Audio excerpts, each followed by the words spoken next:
There's a number that quietly changes everything. It's $10,000. Not because it's a lot of money. It isn't. It won't make you rich. But almost everyone who crosses it says the same thing. It's the first time money felt real, like it could finally work for them. There's a specific psychological reason for that, and once you understand it, getting there makes a lot more sense. I'll show you exactly what changes and exactly what to do the day you hit it. Stay for that part. Let's start with what happens in your head. This is the real shift. Below a certain amount, your brain runs on scarcity. Every dollar is a fire to put out. You make short-term decisions because long-term doesn't feel possible yet. Around $10,000, something flips. Behavioral economists call it a shift in loss aversion. You stop thinking, how do I survive this month? You start thinking, how do I grow what I have? Same person, different brain. That's the first thing $10,000 buys you. Second, $10,000 ends the cycle that resets most people to zero. Think about the emergencies that wreck a budget. A car repair, $2,500 to $4,500. A medical bill, $1,500 to $3,000. A job gap, $3,000 to $5,000 a month. Below $10,000, any one of these is a crisis. You go into debt. You start over. Above $10,000, they're annoying. You pay, you refill, you keep moving. That's the difference between fragile and stable. It's one number. Third, this is where investing stops being theory. $1,000 invested earns you about $70 a year at 7%. Easy to ignore. But $10,000 invested earns around $700 in a single year.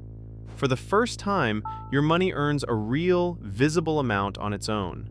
$700 you didn't work for. That's the moment the habit clicks and becomes self-reinforcing. You stop saving because you should. You start because you can see it working. Fourth, and most people miss this one, $10,000 changes how you negotiate. Money in the bank is optionality, and optionality changes your posture. You can ask for the higher salary because you don't need the offer that badly. You can walk from a bad apartment, a bad car deal, a lowball client. Desperation accepts. Optionality negotiates. People can feel which one you are. That cushion doesn't just protect you, it quietly makes you more money. Now the part I promised. What do you actually do the day you hit $10,000? It depends on one thing. Do you already have a 3-month emergency fund? If you don't, keep it safe. Put $9,000 in a high-yield savings account. Invest just $1,000. Why? Because you can't build wealth if one emergency forces you to sell. Safety first. If you already have that cushion, flip it. Put $7,000 into a taxable brokerage index fund. Keep $3,000 as your floor. That $3,000 means you never panic sell when the market dips. The floor protects the strategy. One number, two plans. Match the plan to where you actually are. Here's how you actually reach it, just the math.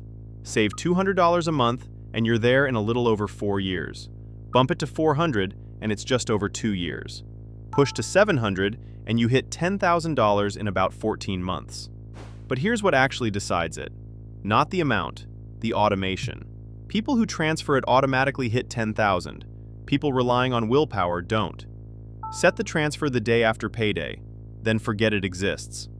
$10,000 isn't the goal, it's the doorway. It's where money stops being something you chase and starts being something that works for you.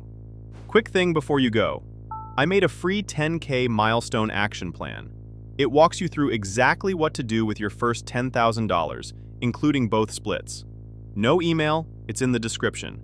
And if you're starting from zero, I built the full step-by-step plan to get there.